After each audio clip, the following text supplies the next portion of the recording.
Batman has one of the absolute best rogues galleries, and when it comes to comic book movies, he's had some of the absolute best villains and many of the worst as well. Which ones fall into each category? Today we're going to stop and rank all 24 theatrical live-action Batman villains from the worst to the best.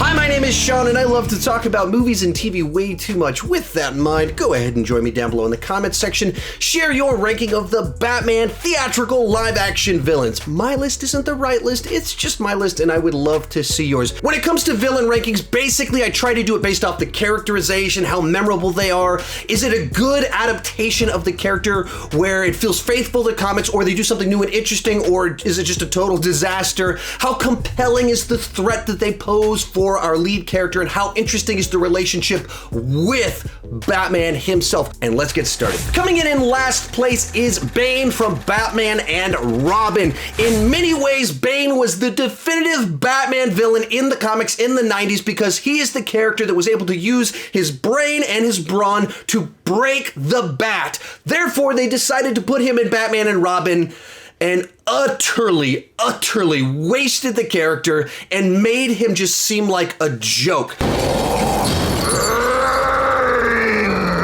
They turned him into a mindless buffoon that's just a henchman. He looks absolutely ridiculous. There are no redeeming qualities about this version of Bane. Number 23, Two-Face from Batman Forever. Tommy Lee Jones is a fantastic actor. Two-Face is a great character with a rich, complicated backstory, and in a different movie, Tommy Lee Jones could have been an amazing Two-Face, but in Joel Schumacher's live-action cartoon, there's just not much that Tommy Lee Jones can bring to this specific character. It feels like he's just doing his own version of Jack Nicholson's Joker. It's broad, it's over the top, it's loud, and that's not what Tommy Lee Jones is particularly good at, and so it's just a very forgettable, generic version of Two-Face in a movie where he's totally outshadowed or outshined by Jim Carrey's Riddler. Next up, Poison Ivy from Batman and Robin, another example of a great actress that potentially could be a great version of Poison Ivy, but she was stuck in this over-the-top live-action cartoon called Batman and Robin, in which case she's just given all of these moments that are so overacted, so over the top. And now you corrupt my research into some maniacal scheme. That they are entertaining, but they're entertaining because they're so bad they loop back around and become good again. She's in these scenes where she's making Batman and Robin fall in love with her that lead to the infamous Bat credit card sequence, and her plan for the world is absolutely not compatible with Mr. Freeze's, but they still team up, and so it just doesn't even make sense on a plot level. So just another waste of a great actress in a bizarre film. Number 21, Talia Al Ghul from The Dark Knight Rises, a rare miscalculation from Christopher Nolan where he decided to use her as a twist reveal villain in the third act of The Dark Knight Rises, in which case by the time the reveal takes place, she's underdeveloped as a villain, so it just served to undermine the more interesting villain of Bane and never really set her up as a great threat. And so then as a character, she's oddly, quickly, briefly, a love interest for Bruce Wayne. She's kind of this forgettable character that's just kind of there throughout the runtime until, surprise, it's Ras Al Ghul's daughter who's the mastermind behind everything, and then she dies a hilariously bad death.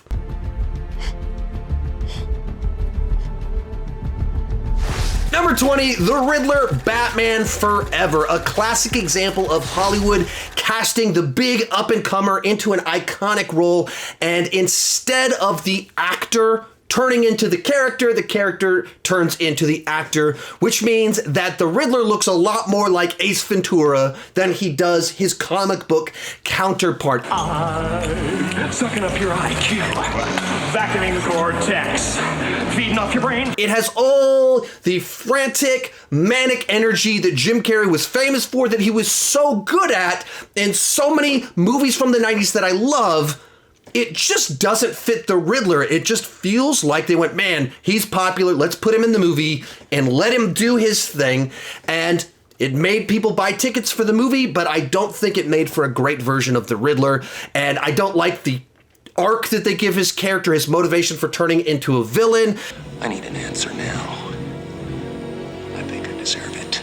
The technology stuff is way underdeveloped in the plot line, in which case just a lot of stuff that just didn't work for me and I don't think has aged well. Number 19, Mr. Freeze, Batman and Robin. Now, unlike Uma Thurman, Tommy Lee Jones, and Jim Carrey, I don't think that Arnold Schwarzenegger was miscast as this live-action cartoon version of Mr. Freeze. If you're going to do this ridiculous, pun-tacular version of Mr. Freeze, Let's kick some ice. Arnold Schwarzenegger is actually quite good at delivering one-liners, being cheesy, being corny.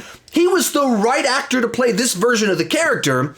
It's just probably not a version of the character that ever should have existed. But since he was properly cast, he's a lot more memorable and distinct than I think the characters down below. They cherry-picked the Heart of Ice plotline from Batman the Animated Series and dropped it into this movie. So there actually is a compelling backstory there. Tonally, it doesn't really fit with all the puns and him dancing to Christmas specials. Louder, come on, sing!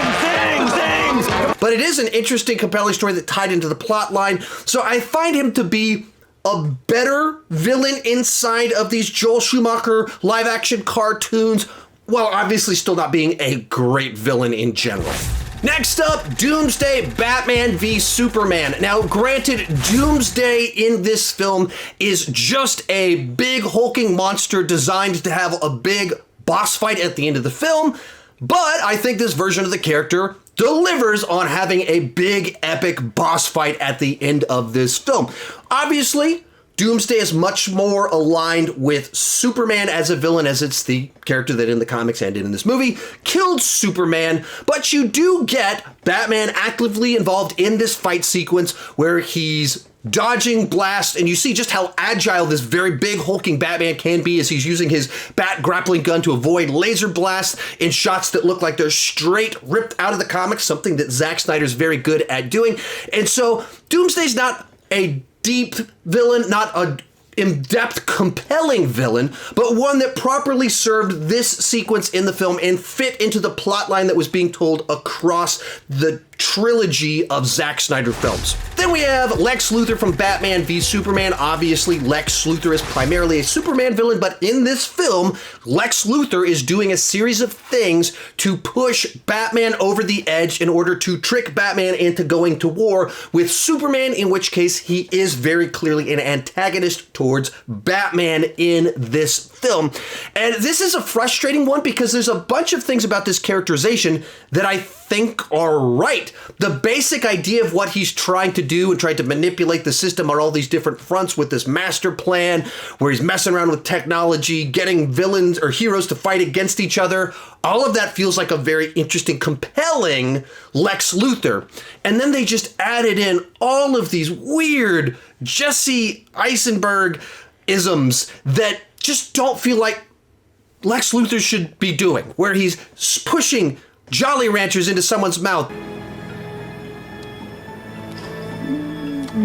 Then he's peeing in a jar and he's making all these little high-pitched noises and stuff. Bruce Wayne meets Clark Kent.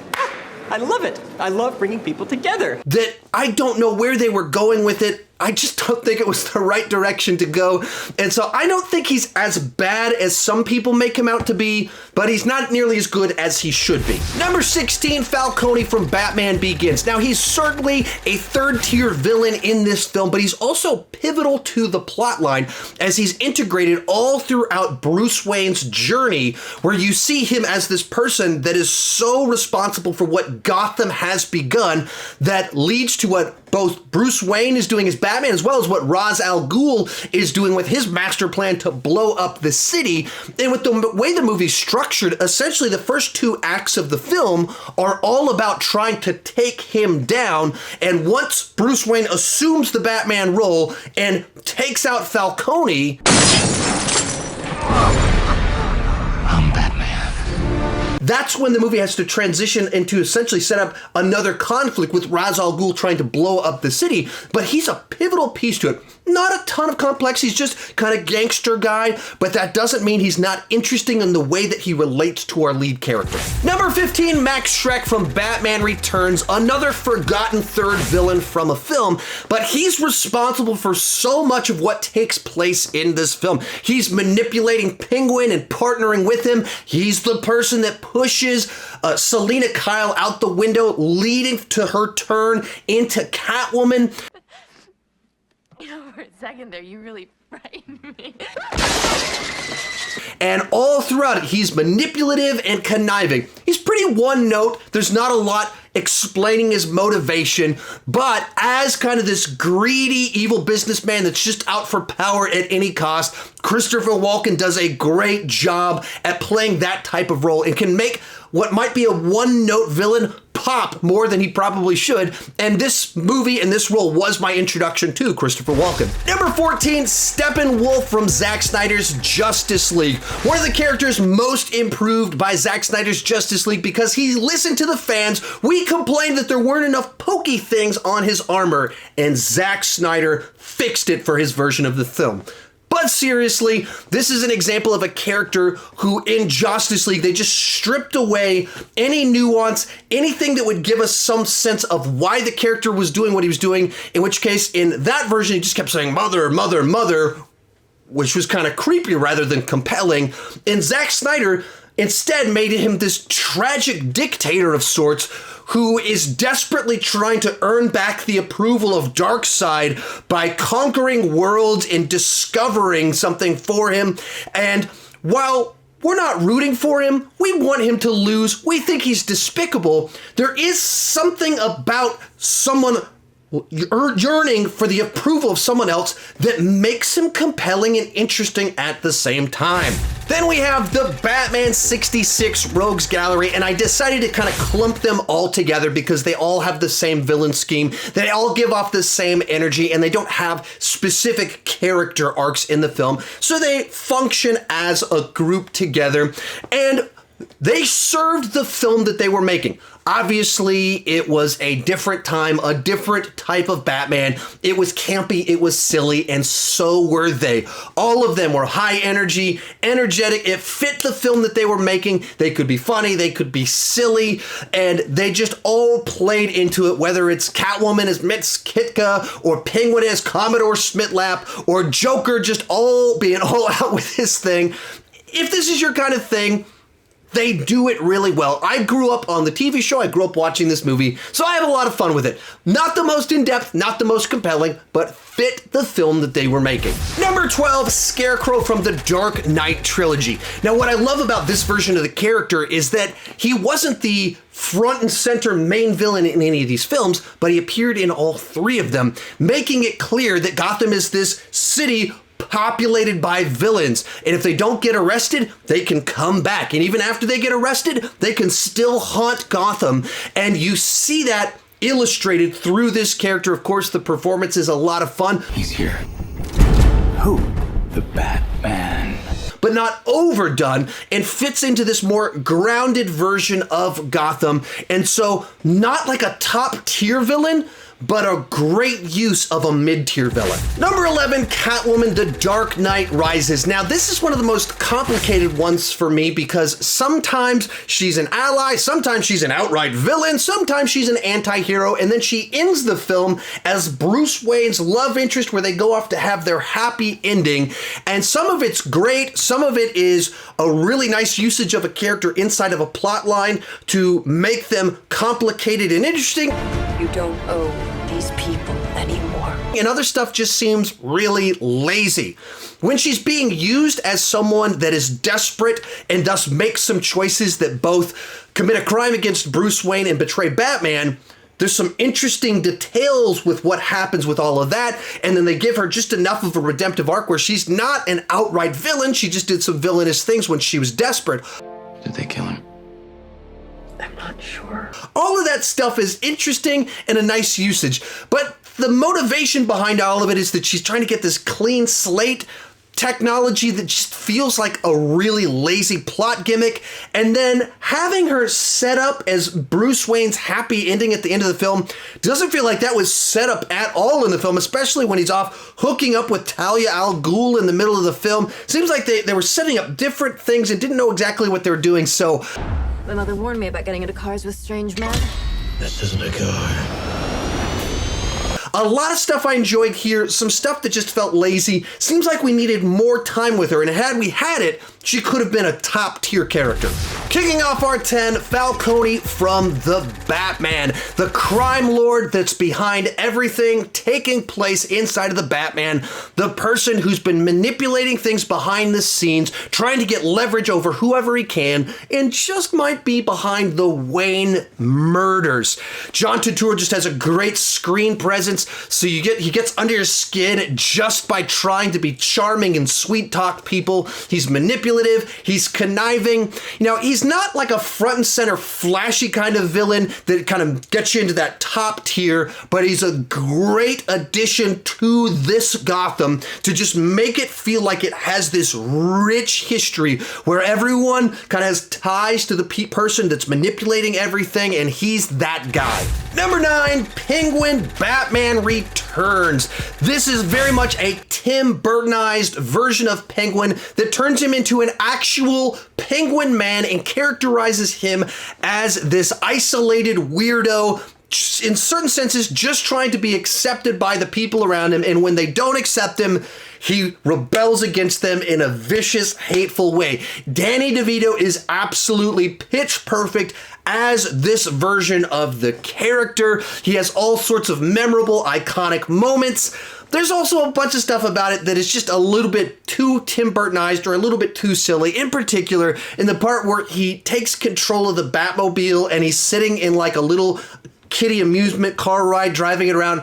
I just thought it was a bit too silly. He's a little bit too horny. There's many things like that that are just a little bit off about it. So he isn't my favorite villain in Batman Returns, but he certainly is one that leaves a mark, is memorable, and feels very much like a Tim Burton product.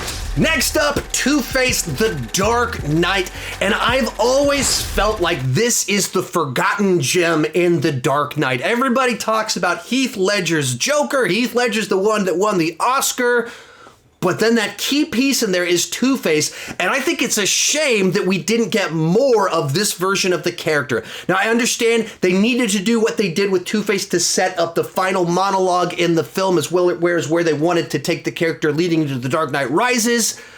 Man, I wish that Two-Face could have survived and shown up later on as this crime boss that kind of continues the tragic fall of Gotham's White Knight. And that is what makes the character so compelling. He was Gotham's White Knight. We saw so much of him as a good man. Bruce, this is Harvey Dent. Rachel's told me everything about you. I certainly hope not. That is turned through the actions of the Joker and what happens to him. And so even a good man can turn into a monster, and just kind of fleshes out what the Joker was trying to communicate throughout the course of the film as one of the ways that he is testing Batman. But we'll get to more of that later on in this video. Number 7, Ras Al Ghul from the Dark Knight Trilogy. Now, great villains pose a compelling threat while also having an interesting relationship with our hero. And in the case of Ras Al Ghul, he's a person that actually spotted the talent in Bruce Wayne, recruited him to his cause, trained him to be Batman. If you make yourself more than just a man, then you become something else entirely. Legend, Mr. Wayne. And then became the villain in the story. Though he was actually always the villain, Bruce Wayne and the audience just didn't know it at the time. In which case, it creates a scenario where he was a friend and mentor to our hero. So when they clash in the end, it's all the more interesting because there's such a personal dynamic to it. Each of them are passionate about Gotham. Both of them agree Gotham is deeply broken. One of them believes it can still be saved and should be saved, and the other one believes it must be burned to the ground, and that makes for a compelling conflict. The specific plot line about the technology and blowing it up feels a little bit tacked on to the end of the film because we spent so much on the origin story, and that might hold it back, but I love the concept of what they were doing here with the League of Shadows and everything like that. Then we have the Riddler from The Batman. Now, this is very clearly a reimagining of the Riddler in the vein of the Zodiac Killer as well as John Doe from Seven, and I think it served this movie really well. He's not someone that poses a physical threat to the police or to Batman, but he is a brilliant mastermind that can function as this serial killer who has an agenda against the city and is delusional enough to think that Batman is on his side and his muscle. This is a powder keg, and Riddler's the match. In trying to pull down the final piece in his master plan. He's insane, he's crazy, but he's also brilliant, and that creates this very unhinged character that is very competent in certain things while seeing the world through a absolutely bizarre lens. Now, there is a prequel book to the Batman called Before the Batman that gives you some glimpses into kind of his teenage years as well as the start of his mission in Gotham, and I would recommend checking it out. I'm assuming you've already seen The Batman, and I think it does kind of flesh out some details about his character and how he became the crazy person that he is in the film. In fifth place, Bane from The Dark Knight Rises. Here we get a Christopher Nolanized version of Bane that's filled with all sorts of strange, quirky nuances, in particular the accent that Tom Hardy went with. What are you? I'm Gotham's reckoning. And I think he almost is a fantastic Batman villain that's sabotaged by a last-minute plot twist involving Talia Al Ghul. Up to that point in time, he's a character that is physically imposing that can defeat Bruce Wayne in a fight. And despite the fact that Tom Hardy's only about 5'9" and isn't actually this big imposing guy, through movie magic on screen, he looks massive. He looks the part. Beyond that, he is a mastermind that is manipulating all these pieces all along the way to move Bruce Wayne and Batman to exactly where he wants them to be. And he's a character driven by an ideology. Why didn't you just kill me? Your punishment must be more severe. So he's smart, he's physical, and there's something driving all of his actions. Unfortunately, they undercut him at the last minute by making him just kind of a henchman to Talia Al Ghul that doesn't serve him or the movie very well because she is not an improvement over him or more compelling, in which case that was a bit of a misstep there. But up until that point in time, I think he's a great Batman villain. In fourth place, the Penguin from The Batman. Now, in this film, he's only a side character, but I thought he absolutely stole every scene that he was in. Colin Farrell absolutely knocked this role out of the park. At face value, if you were fan casting, you would never in a million years pick Colin Farrell to play the Penguin. I got you! I got you! But there was something that Matt Reeves saw in him and in his audition, or however that played out, where they came up with this distinct, great version of the character that clearly has ambitions, clearly has a view on how gangsters should function in this world. In every scene that he was in, he just stole it. He was funny, he was charming, he was outrageous, he was villainous. He fit it so well. And so while he's just a side character in the film, whoa, take it easy, sweetheart. I thought he was the standout. He was the one that I was talking about with my friends driving home from seeing the movie. And one of my buddies who knows movies really well was like, who's that guy that they got to play the Penguin? I've never seen him in anything before. He did a great job. I was like, that's Colin Farrell. I was like, that was Colin Farrell? They need to win a bunch of Oscars for what they did to transform Colin Farrell into this version of the Penguin. Real quick, before I give you my top 3, remember to join me down below in the comment section. Share your ranking of the Batman theatrical live-action villains. Remember, my list isn't the right list. It's just my list, and I would love to see yours. Also, it's tricky making a list like this because Batman showed up in the Suicide Squad, and then there's animated films, and there's all these side characters that show up. My list of characters could be very different. You can throw throw more in if you want to. I did the list that seemed right for me. Also, I'm working on a bunch of these Batman rankings. You can check them out right up here. The movies, the actors, I'll do the final battles, a bunch of awesome other stuff. And I reviewed each of the Batman films leading up to the release of the Batman. You can also check that out right up here if you enjoy my Batman content. In third place is the Joker from Batman 89. And to me, this is just a classic rendition of the comic version of the Joker. We get the origin story about him falling into chemicals, and from there, he just turns into this wild, zany, over-the-top psychopath trying to gain power in Gotham, killing anyone that gets in his way, and just being gleeful and silly while doing all of it. He's got joy buzzers. He's got gas that makes people laugh themselves to death. He has guns or pistols with unbelievably long barrels that little flags shoot out the end of it. He has chattering teeth. It's all the classic silly Joker stuff that you can only do one time, and to do it that one time, they got world-class, Oscar-winning actor Jack Nicholson that gives his all inside of this film. You ever dance with the devil in the pale moonlight? What? He absolutely steals the movie from Batman, who's kind of put on the back burner to spend all of our time on the origin of Jack Napier turning into the Joker and watching all of his wild, wacky, and zany antics. And so this is the Joker I grew up with. He's the one that set the standard, and I think it was an amazingly high bar to set. Our runner-up, Catwoman from Batman Returns. Now, once again, this is very much a Tim Burtonized version of Catwoman, but boy, is this a compelling version of the character where they establish this wildly insecure and lonely Selina Kyle that while she happens to look like Michelle Pfeiffer, is so awkward and uncomfortable around other people that she just doesn't know how to function.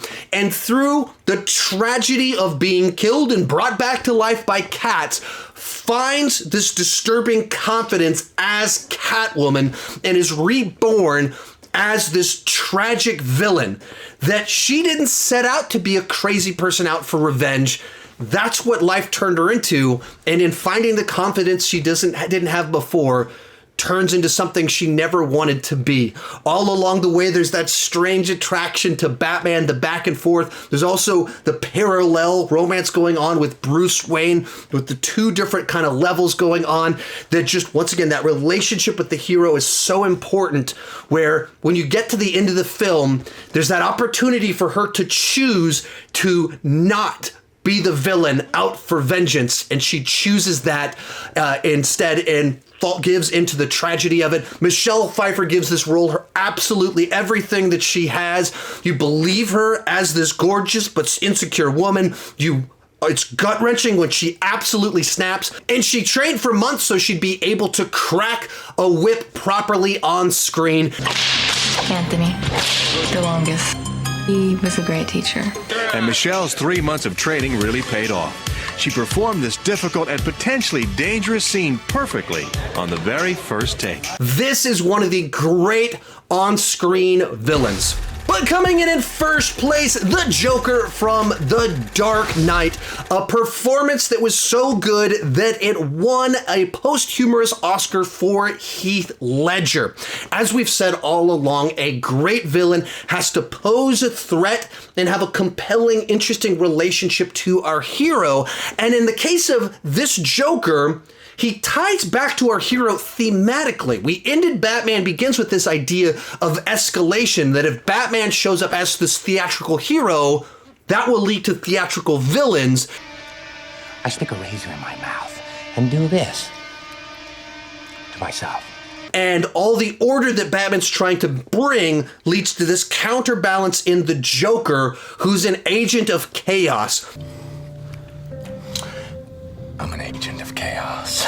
Who has all these master plans, but the purpose of them is to burn everything to the ground. And while he has all these plans that are putting lives in danger, also central to his plan is to teach Batman a lesson that people aren't as good as he thinks they are. They will make bad choices.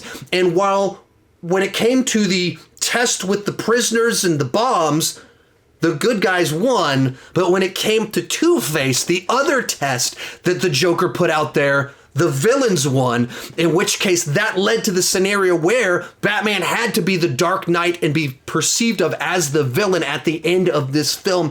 And that's what makes for a great villain. One that tests our hero on every single level. They're memorable. Why so serious? They're compelling, but they test our hero on all of these levels you're not expecting. You expect Batman to have to save the day and stop thugs. But that intellectual, that ideological threat, that's what elevates this villain above the rest, because he stood for so much more and challenged Christian Bale's Batman on so many extra levels. So he comes in at number 1. Remember, if you enjoyed this video, I've got a ton of other Batman content. You can check out my Batman reviews right over there if you want in-depth looks at each of the films. And if you enjoyed rankings like this one, I got more of them right down there. Thank you so much for watching, and keep talking movies too much.